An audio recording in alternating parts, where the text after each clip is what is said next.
Une idée simple et rapide pour faire un gâteau sans cuisson à la fraise. Commence par placer des biscuits petit beurre tout autour du moule.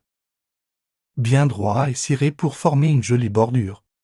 Ce qui va permettre de bien maintenir la garniture à l'intérieur du gâteau. Ensuite, on va préparer un coulis de fraises. Commence par découper 250 g de fraises en petits morceaux. Il suffit de les couper grossièrement, pas besoin d'être trop précis. Ajoute ensuite une cuillère à soupe de sucre, puis presse le jus d'un demi-citron par-dessus. Ça va apporter de la fraîcheur.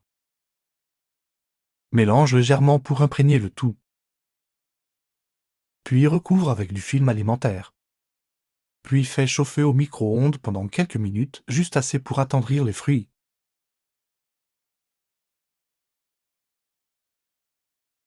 Une fois les fraises bien chaudes, mixe le tout jusqu'à obtenir un coulis bien lisse et homogène. Voilà la texture que tu dois obtenir. Ensuite, imbibe des biscuits cuillères avec du coulis de fraises. Pour tapisser le fond du moule, on les dispose bien serrés pour former une base uniforme.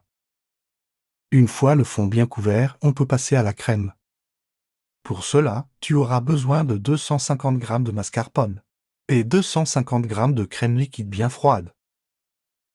On fouette jusqu'à obtenir une texture bien ferme et onctueuse.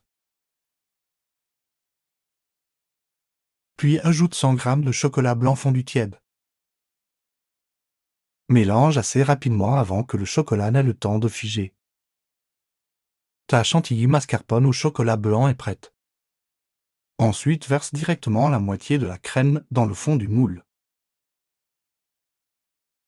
Ajoute des fraises fraîches coupées en morceaux, puis un peu de coulis sur le dessus. Dépose une nouvelle couche de biscuits cuillère en tapissant bien tout partout. Imbibe-les encore une fois généreusement de coulis de fraises.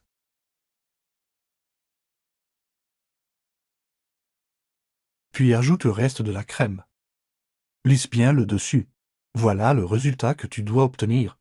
Dans le reste du coulis de fraises, ajoute 2 g de gélatine. Pour venir la déposer en fine couche sur le dessus. Après un passage au frein, démoule le gâteau et ajoute quelques fraises sur le dessus pour la déco. Il ne te reste plus qu'à découper une belle part et à te régaler.